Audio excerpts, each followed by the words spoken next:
नमस्कार साथियों, आप सभी का हमारे YouTube चैनल पर हार्दिक स्वागत है। और साथियों, हमने पहले चर्चा की थी वेदों की, और वेदों के पश्चात हमने ब्राह्मण ग्रंथों को भी पढ़ा, और ब्राह्मण ग्रंथों के पढ़ने के पश्चात हमने आरण्यक व वेदों में जो उदात्त, अनुदात्त और स्वरित स्वरों का हम प्रयोग करते हैं, इन सब के बारे में हमने पढ़ा। तो इसके पश्चात हम चर्चा करने वाले हैं वेदांगों की, और वेदांग कितने हैं, उनमें क्या क्या विषय दिए हुए हैं, उन सब की चर्चा हम इसमें करेंगे। और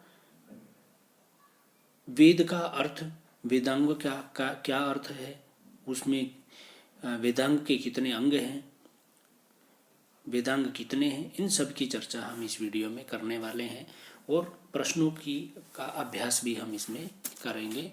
तो देखिए, सबसे पहला प्रश्न है कि वेदानाम स्वरूपम ज्ञातुम सहायक वस्तुनः नाम अस्ति, कि वेदों के स्वरूप को जानने के लिए सहायक वस्तु का नाम है, क्या है? वेदांगानी। थर्ड बी इसका सही आंसर है, वेदांगानी। अब वेदांगानी, वेदांग का अर्थ क्या हुआ? वेदांग का अर्थ है वेदस्य अंगानि, वेदस्य अंगानि, कि वेद के अंग।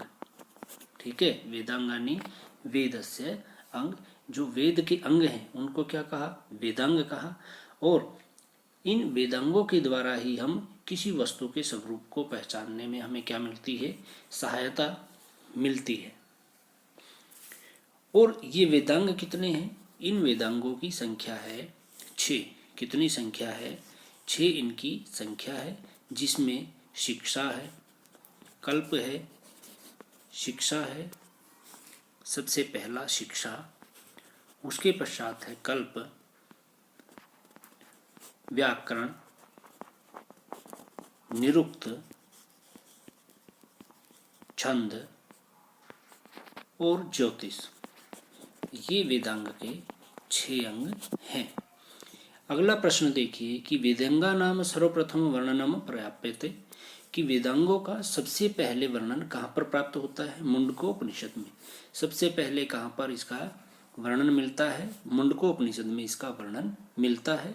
नेक्स्ट प्रश्न है कि वेदांगा नाम संख्या अस्ति, कि वेदांगों की संख्या है। वेदांगों की संख्या कितनी है? 6 है। उन 6 का हमने अभी वर्णन किया था, उनका नाम बताया था।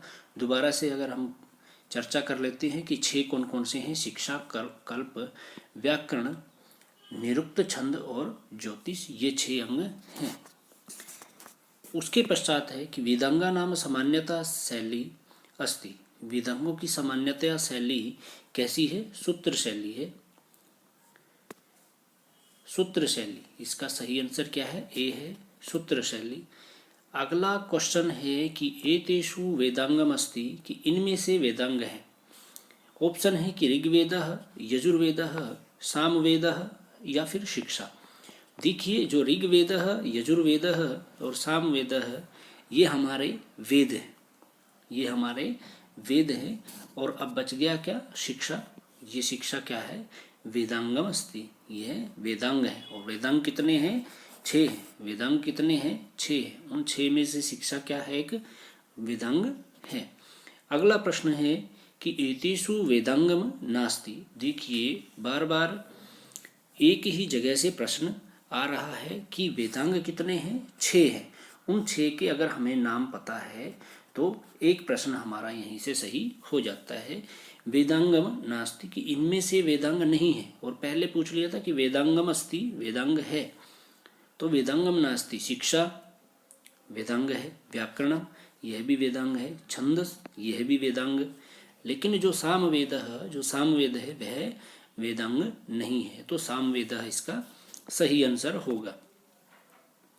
अगला प्रश्न है कि पाणिनीय शिक्षा के अनुसार वेद पुरुषस्य षडांगानि कथितानि सन्ति, कि पाणिनीय शिक्षा के अनुसार वेद पुरुष के 6 अंग कहे गए हैं। षड अंगानि, 6 अंग कहे गए हैं। किसके कहे गए हैं? वेदांगम, वेदांग। ठीक है, वेदांग ये 6 अंग कहे गए हैं पाणिनीय शिक्षा के अनुसार। वेद पुरुष के 6 अंग बताए गए हैं। इसके पश्चात है कि एक प्रश्न और ऐड करना चाहते हैं हम इसमें कि जो तैत्तिरीय उपनिषद है, कौन सा उपनिषद? तैत्तिरीय उपनिषद। तैत्तिरीय उपनिषद में जो शिक्षा है, जो शिक्षा एक अंग है, षड वेदांग में शिक्षा एक जो अंग है, उसमें शिक्षा संबंधित 6 अंगों का वर्णन मिलता है। वो कौन कौन से हैं? उसमें वर्ण, स्वर, मात्रा, बल, साम और संतान, ये 6 प्राप्त होते हैं। ठीक है, मैंने ये इसलिए ऐड किया क्योंकि वेद पुरुषस्य षड अंगानी, कि वेद पुरुष के 6 अंग हैं। कौन कौन से हैं? वो वेदांग कहे जाते हैं। और वेदांग कौन कितने हैं? 6 हैं। वो 6 कौन कौन से हैं? शिक्षा, कल्प, व्याकरण, निरुक्त, छंद, ज्योतिष। उसके पश्चात जो पहला ही शिक्षा था उसके भी 6 अंग बताए गए हैं। शिक्षा के भी कितने अंग बताए हैं? 6 बताए गए हैं। इसलिए मैंने ये प्रश्न यहाँ पर ऐड किया है। अगला प्रश्न है कि वेदस्य मुखमस्ति, वेद का मुख है। वेदस्य मुखमस्ति, वेद का मुख है। किसको कहा गया है? व्याकरण को। किसको कहा? व्याकरण को। मुखम व्याकरणम समृतम, मुखम व्याकरणम स्मृतम, कि व्याकरण को वेद पुरुष का हमें क्या जानना चाहिए? मुख जानना चाहिए। जैसे हमारे शरीर के अंग होते हैं, हाथ, पाँव, सिर, नाक, आँख, सभी शरीर के अंग हैं। इसी प्रकार से जो वेद रूपी जो एक शरीर बताया है उसके भी 6 अंग हैं। और उनमें से प्रश्न आ गया कि वेदस्य मुखम, वेद का मुख किसे कहा है? तो वेद का मुख किसको कहा गया है? व्याकरण को कहा गया है। इसके पश्चात अगला प्रश्न है कि सायणानुसारम स्वर वर्णादिनाम उच्चारणम कथितम, सायण के अनुसार स्वर वर्णों का उच्चारण किसमें कहा गया है? शिक्षा में। किसमें कहा गया है? शिक्षा में। किनका? स्वर वर्ण इत्यादि का। अब देखिए, मैंने आपको बताया था कि वेदांग 6 हैं। उसी तरह से जो षड वेदांगों में सबसे पहला शिक्षा है उसके भी 6 अंग हैं। और उन्हीं 6 अंगों में से यह प्रश्न बना है। वो 6 अंग कौन कौन से थे? वर्ण, स्वर, बल, साम और आपका संतान, ये 6 अंग थे। इन्हीं 6 अंगों की चर्चा इस प्रश्न में की है कि सायणानुसार, सायण के अनुसार स्वर वर्णादि उच्चारणम कथितम, ये स्वर वर्ण इत्यादि जो 6 हैं इनका उच्चारण कहा गया है। किसमें कहा गया है? शिक्षा में कहा गया है। और ये किसमें है? सायण के अनुसार भी है और तैत्तिरीय उपनिषद में इनको बताया गया है। अगला प्रश्न है प्रतिशाख्य ग्रंथेषु विशेष नियमः अस्ति, जो प्रतिशाख्य ग्रंथ हैं, हमारे जो प्रतिशाख्य ग्रंथ हैं उनमें विशेष नियम है। इसका सही आंसर आपका पहला होगा कि शुद्ध उच्चारणम स्वर संचारस्य नियमस्, कि एक तो शुद्ध उच्चारण है और दूसरा स्वरों का संचार और उनके नियम इसमें बताए गए हैं। किनमें? प्रतिशाख्यों में। अगला प्रश्न है पारिषद इति सोपाधि शिक्षा ग्रंथ अस्ति, कि पारिषद ये इति उपाधि से संबंधित शिक्षा ग्रंथ है। कौन सा है? ऋक् प्रतिशाख्य। और ऋक् प्रतिशाख्य वेरी वेरी इंपॉर्टेंट है, इससे संबंधित प्रश्न अवश्य आता है। ऋक् प्रतिशाख्य को पारिषद की उपाधि दी गई है। इसके पश्चात है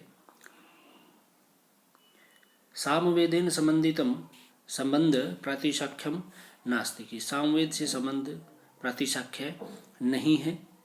तो इसका आएगा आपका चतुर्अध्यायी का चौथा इसका सही आंसर है। जो ये 3 है, साम प्रतिशाख्य, पुष्प सूत्रम और पंचविद सूत्रम, ये सामवेद से संबंधित है। इसके पश्चात है कि व्यास शिक्षा ग्रंथ अस्ति, और व्यास शिक्षा ग्रंथ संबंधित है किससे? कृष्ण यजुर्वेद से। इसका सही आंसर होगा कृष्ण यजुर्वेद से। देखिए, हम एक बार शिक्षा ग्रंथों की बात कर लेते हैं कि जो सबसे पहला है ऋग्वेद, सबसे पहला है ऋग्वेद, और ऋग्वेद से संबंधित है पाणिनीय शिक्षा। कौन सा होगा? पाणिनीय शिक्षा। अगला है यजुर्वेद, यजुर्वेद से संबंधित हमारे याज्ञवल्क्य, व्यास, वशिष्ठ और भारद्वाज मांडव्य इत्यादि शिक्षा ग्रंथ है। और सामवेद से संबंधित शिक्षा ग्रंथ है नारद और शाक्टायन। कौन सा है? नारद और शाक्टायन, ये दो है। इसके पश्चात अथर्ववेद से संबंधित है मांडू की शिक्षा। कौन सा होगा? मांडू की शिक्षा होगा। अगला प्रश्न देखिए कि नारद शिक्षा इति कस्य वेदस्य ग्रंथ अस्ति। अब नारद शिक्षा यह किस वेद का ग्रंथ है? अभी आपको बताया सामवेद का, तो सामवेदस्य बी ऑप्शन इसका सही होगा। सामवेद का नारद शिक्षा ग्रंथ है। उपलब्धानाम शिक्षा ग्रंथानाम संख्या अस्ति। उपलब्ध शिक्षा ग्रंथों की संख्या है 34, 34 इसका सही आंसर है सी। पाणिनीय शिक्षायाः संबंधः वेदः। पाणिनीय शिक्षा संबंधित वेद है, किससे संबंधित है? ऋग्वेद का पाणिनीय शिक्षा ग्रंथ प्राप्त होता है, और यह एकमात्र ही प्राप्त होता है। कौन सा? पाणिनीय शिक्षा। अगला प्रश्न है कि तैत्तिरीय उपनिषदि शिक्षायाः कियत् अंगानां वर्णनम अस्ति। तैत्तिरीय उपनिषद में शिक्षा के कितने अंगों का वर्णन मिलता है? 6 का। ये हमने आपको अभी पहले बताया भी है।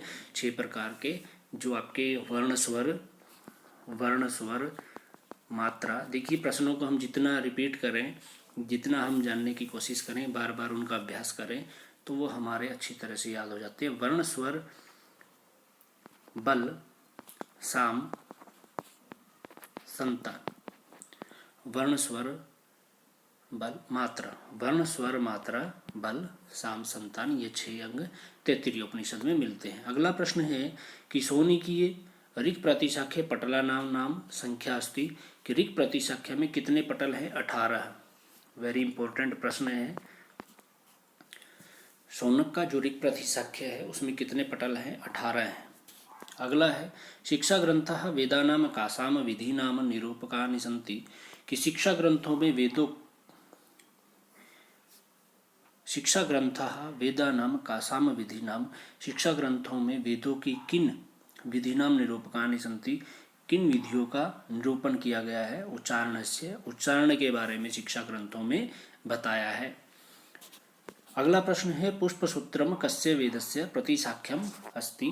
कि पुष्पसूत्र किस वेद का प्रतिशाख्य है? तो यह किसका प्रतिशाख्य है? देखिए इसका सही आंसर है आपका ए सामवेदस्य। सामवेद इसका सही आंसर होगा। अगला है कि स्रोत सूत्राणाम वर्ण्य विषयम अस्ति। स्रोत सूत्रों का वर्ण्य विषय है। कि जो हमारे स्रोत सूत्र हैं, देखिए हम इनकी एक बार चर्चा कर लेते हैं। स्रोत सूत्र हमारे कल्प में आते हैं। और कल्प में क्या बताया गया है? कि यज्ञ की विधियों का वर्णन है। ठीक है, वेद विहित कर्मों का प्रतिपादन किया गया है, उसमें यज्ञ की विधियां बताई गई हैं। किसमें? स्रोत सूत्रों में। अब जो कल्प है, कल्प हस्तौ कल्पोऽथ पठ्यते।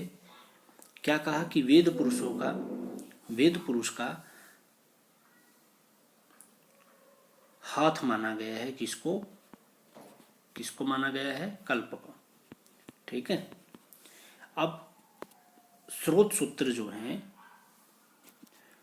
वो अलग अलग हैं। हर ऋग्वेद का अलग है। जिससे ऋग्वेद का हमें प्राप्त होता है आश्वलायन प्राप्त होता है, संखायन प्राप्त होता है। ठीक है। इसी तरह से अथर्ववेद का सिर्फ एक प्राप्त होता है। अथर्ववेद का एकमात्र प्राप्त होता है, और वह है वेतान स्रोत सूत्र। ठीक है, वेतान स्रोत सूत्र। अब जो कल्प है उसको 4 भागों में बांटा गया है। वो 4 भाग कौन कौन से है? सबसे पहला है स्रोत सूत्र, दूसरा है गृहीय सूत्र, तीसरा है धर्म सूत्र, और चौथा है हमारा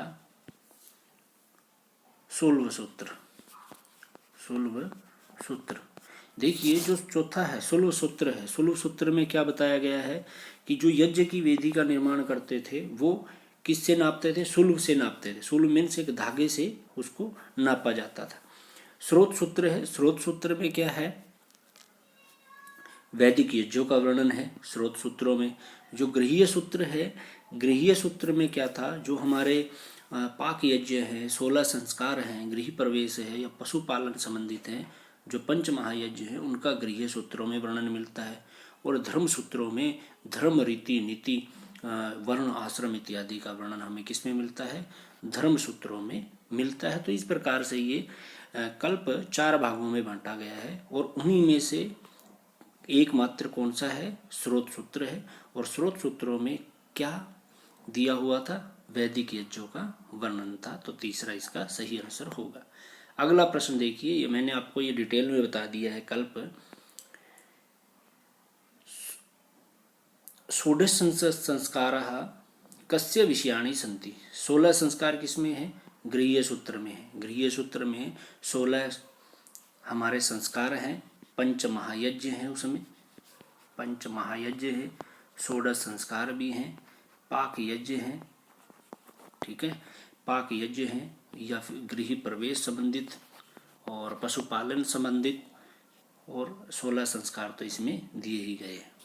अगला प्रश्न है, पदानाम प्रकृतेः प्रत्ययस्य च उपदेशकः वेदांगम अस्ति।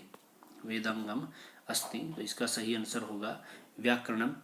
अगर हम व्याकरण की बात करते हैं तो व्याकरण मुखम व्याकरणम समृतम, ठीक है। व्याकरण को एक वृषभ की तरह भी माना गया है, जिसके हाथ, पांव, सिर और सिंग सब कुछ होते हैं, ठीक है।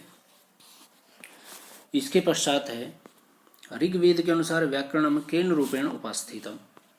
देखिए अगला प्रश्न यही आ गया जो हमने आपको अभी बताया है, वृषभ रूपेण, वृषभ के रूप में बताया गया है, जिसमें जैसे वृषभ के सिंग होते हैं, हाथ पांव होते हैं, सिर होते हैं, वैसे ही व्याकरण को बताया गया है। व्याकरण वेदांगस्य प्रतिनिधि ग्रंथः अस्ति। तो कौन सा ग्रंथ है जो व्याकरण वेदांगस्य प्रतिनिधि ग्रंथ है? जो प्रतिनिधि ग्रंथ है तो वो है आपका पहला ए ऑप्शन, पाणिनि का अष्टाध्यायी, ठीक है। पाणिनि के द्वारा अष्टाध्यायी को लिखा गया है, जो एक व्याकरण का प्रतिनिधि ग्रंथ है। अगला है अष्टाध्यायी अध्यायेषु विभक्तः।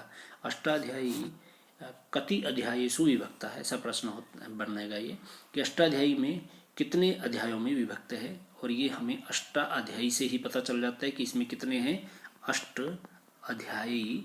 तो क्या बन गया, अष्टाध्यायी। तो इसमें 8 अध्याय हैं। अगला प्रश्न है कि यास्ककृत निरुक्तस्य नामानि यस्मिन् वैदिक शब्दकोश से आधारित। कि यास्कृत जो निरुक्त है, निरुक्त का नाम यस्मिन् वैदिक शब्दकोश से आधारित, कि किस वैदिक शब्दकोश पर यह आधारित है। तो इसका सही आंसर है निघंटु। क्या होगा, निघंटु। निघंटु और यास्कृत निरुक्त। अब निरुक्त में कितने कांड दिए हुए हैं? निरुक्त में 3 कांड दिए हुए हैं, और निघंटु में कितने अध्याय दिए हुए हैं? 5 अध्याय दिए हुए हैं। 3 कांड हैं और अध्याय कितने हैं इसमें? निरुक्त में 12 अध्याय हैं, ठीक है। 12 अध्याय निरुक्त में हैं, लेकिन निघंटु में कितने हैं? 5 अध्याय हैं। इसके पश्चात अगला प्रश्न है कि यास्ककृत, ये हो गया। अगला प्रश्न है, यास्क निरुक्ते अध्यायाः सन्ति। कि यास्कृत निरुक्त में कितने अध्याय हैं? 14।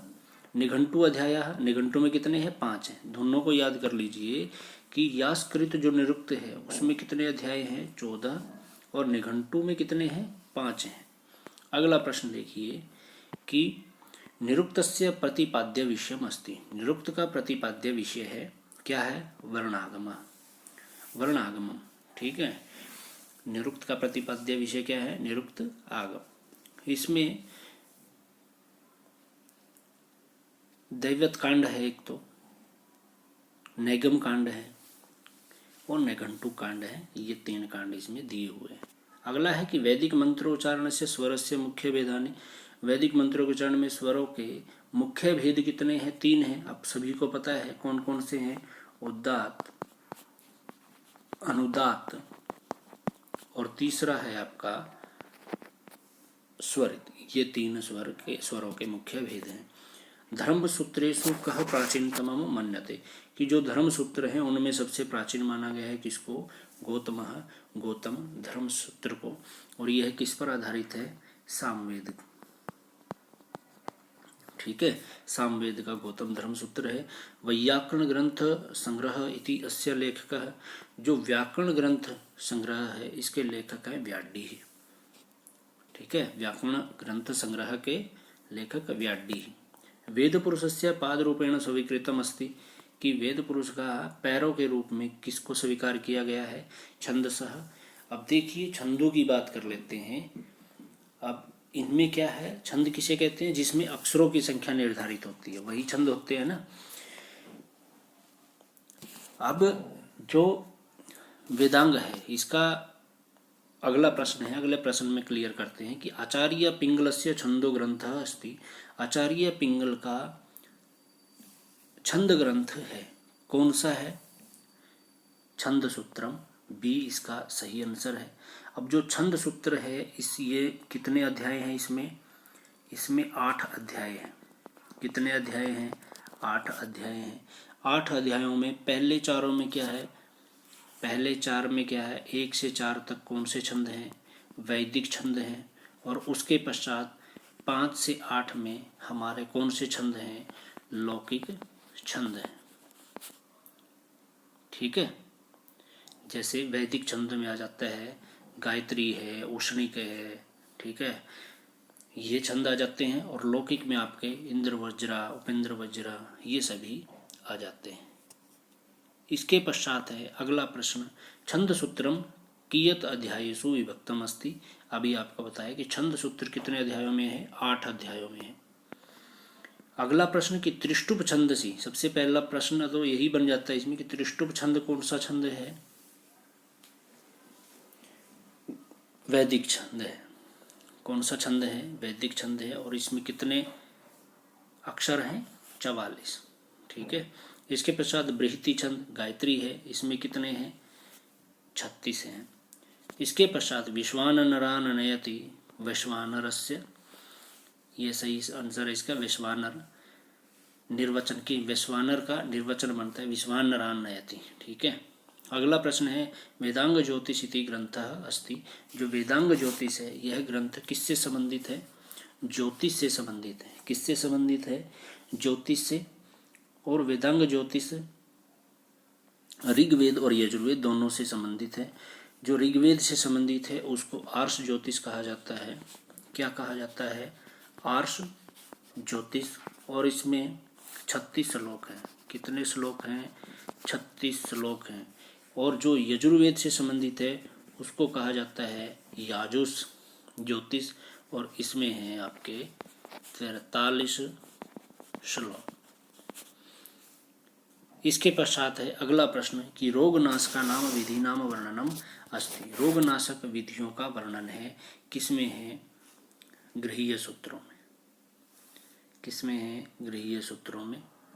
अगला प्रश्न है सुलभ सूत्रस्य वर्ण विषयम अस्ति, सुलभ सूत्रों का वर्ण विषय है। बता दिया था शुरू में ही जब हम बात कर रहे थे कल्प में। कल्प के 4 भाग होते हैं, स्रोत सूत्र, गृहीय सूत्र, धर्म सूत्र, सुलभ सूत्र। उनमें चौथा सुलभ सूत्र था। और सुलभ सूत्र का मतलब, सुलभ का मतलब होता है धागा, और धागे से हम क्या करते थे? यज्ञवेदी को नापते थे। ठीक है, तो इसका सही आंसर क्या होगा? डी, यज्ञवेदी निर्माण विधि। अगला प्रश्न है कि मैकडॉनल महाभागः कानि सूत्राणि गणितशास्त्रस्य प्राचीन ग्रंथम् मन्यत। तो मैकडॉनल महाभाग ने कानि सूत्राणि गणित शास्त्र से प्राचीन ग्रंथ मन्यते, कि प्राचीन ग्रंथ किसको माना है? किसने? मैकडॉनल ने। तो इसका सही आंसर होगा आपका सुलभ सूत्र। ठीक है, और सुलभ सूत्रों पर आधारित हमारा रेखा गणित है जो गणित में दिया हुआ है। ठीक है, रेखाओं का सारा जो वर्णन हमें मिलता है वो सारे का सारा सुलभ सूत्रों से लिया गया है। तो ये था साथियों आज का वीडियो, जिसमें हमने वेदांगों से संबंधित प्रश्न किए। ये वीडियो आपको कैसा लगा हमें ज़रूर बताइएगा, और वीडियो को ज़्यादा से ज़्यादा शेयर, लाइक और सब चैनल को सब्सक्राइब जरूर कीजिएगा। धन्यवाद।